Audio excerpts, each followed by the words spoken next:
हाँ, तो फ्रेगमेंटेशन जो है हमारा, this is because of the creation and deletion of the memory space.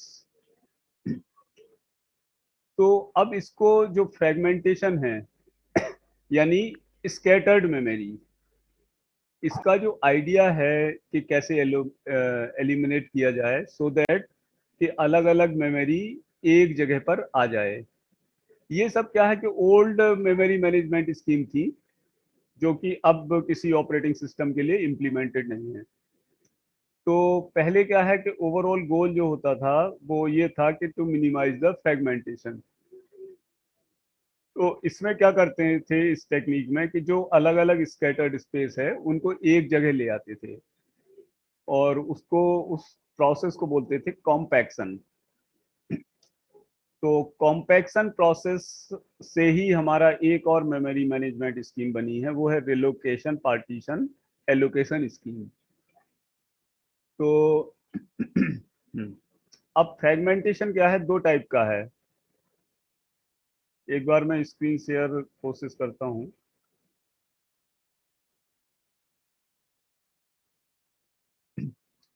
Screen share हुई अब नहीं हुई?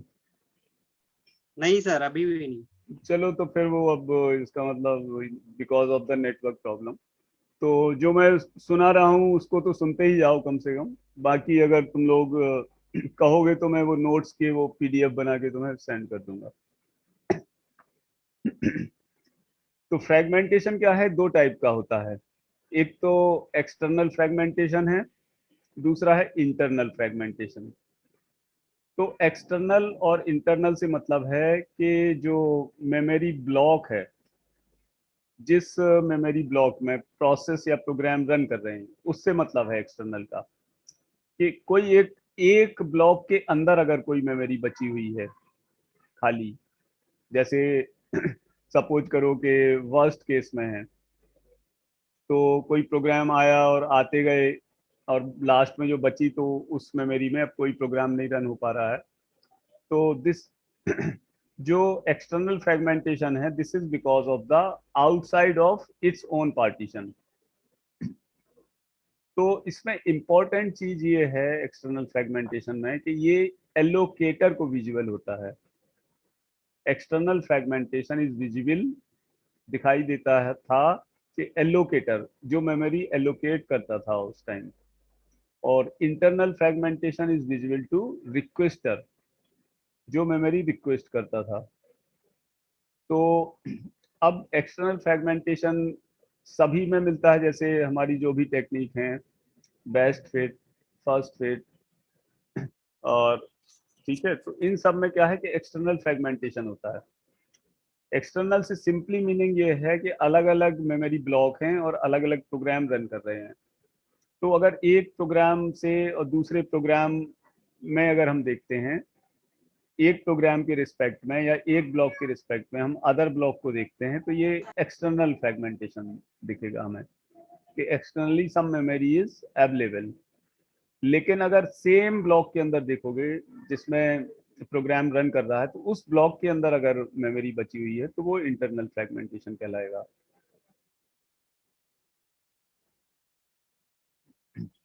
तो अब इसमें क्या है कि एक्सटर्नल फ्रेगमेंटेशन को कैसे रिड्यूस करोगे। एक्सटर्नल फ्रेगमेंटेशन में मैंने क्या बताया कि मेमोरी अलग अलग प्लेसेस पर पड़ी हुई है छोटे छोटे टुकड़ों के रूप में। तो उनको अगर किसी टेक्निक से एक जगह ले आया जाए, एक जगह ले आने का मतलब क्या हुआ कि प्रोग्राम को शिफ्ट किया जाए, क्योंकि ब्लॉक तो अलग अलग हैं, प्रोग्राम अलग अलग एड्रेसेस पर रन कर रहे हैं।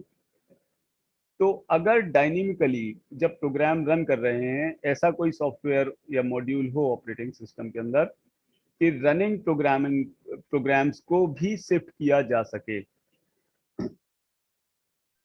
तो क्या होगा, रनिंग प्रोग्राम्स को इस तरह शिफ्ट किया जा सके कि प्रोग्राम आपस में मैच हो जाएं। एक प्रोग्राम का जो मेमोरी खत्म हो, वहीं से जस्ट दूसरे प्रोग्राम की मेमोरी स्टार्ट हो जाए, और जो बची हुई अलग अलग मेमोरी है वो एक जगह ले आई जाए। तो इस प्रोसेस को हम बोलते हैं compaction of memory. Compaction in the sense कि मेमोरी को हम क्या कर रहे हैं, कॉम्पैक्ट कर रहे हैं, यानी अलग अलग जगह की बची हुई मेमोरी को। जैसे ये उसी तरह है कि बसों में क्या होता है कि किसी सीट पे 2 लोग बैठे हैं, किसी पे 1 बैठा है, किसी पे 3 लोग बैठे हैं। अब तुम क्या है कि 5 दोस्त गए, अपना 5 फ्रेंड, तुम लोग जा रहे हो बस से कहीं, तो तुम चाहते हो कि एक ही बस में जो है 2 सीट खाली मिल जाए तुम्हें एक जगह, जिससे तुम 5 और 6 लोग सब मस्ती करते हुए और जोक वोक सुनाते हुए सब चले जाओ, रास्ता सफर आराम से कट जाए। तो उसमें क्या करोगे, कॉम्पैक्ट करोगे कि जो जो लोग एक एक दो दो सीट पे कहीं बैठे हैं, तो उनसे रिक्वेस्ट करते करते तुम ऐसा करोगे कि उनको सबको ऐसी दूसरी सीटों पे फिक्स कर दोगे, जहां बीच में खाली है एक सीट कहीं दो, तो अपना स्पेस बना लोगे। हाँ, आइए आइए, आ जाइए, कुछ नहीं। तो तो उसमें क्या है कि अलग अलग स्पेस बना लोगे तुम, और इस तरह से मेमोरी तुम्हारी जो है अलग अलग ब्लॉक एक जगह शिफ्ट हो जाएंगे।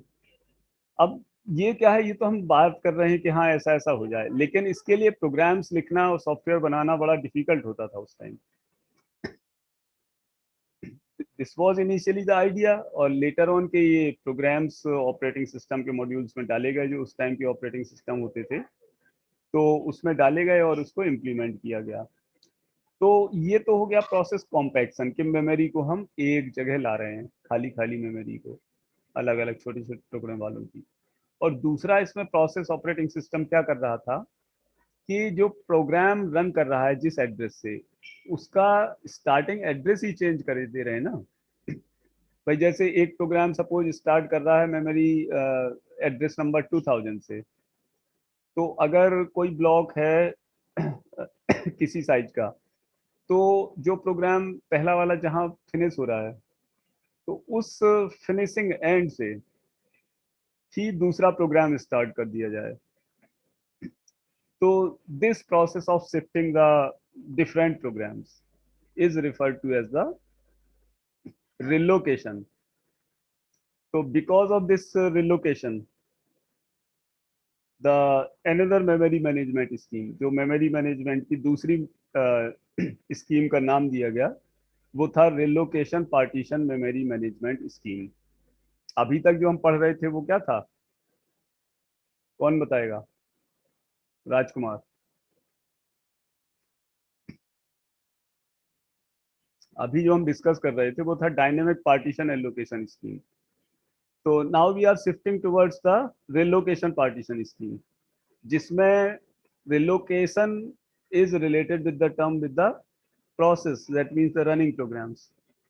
और relocation process also involves the shifting of the memory, and shifting of the memory process जो मैंने बताया उसको क्या बोलेंगे, कॉम्पैक्शन।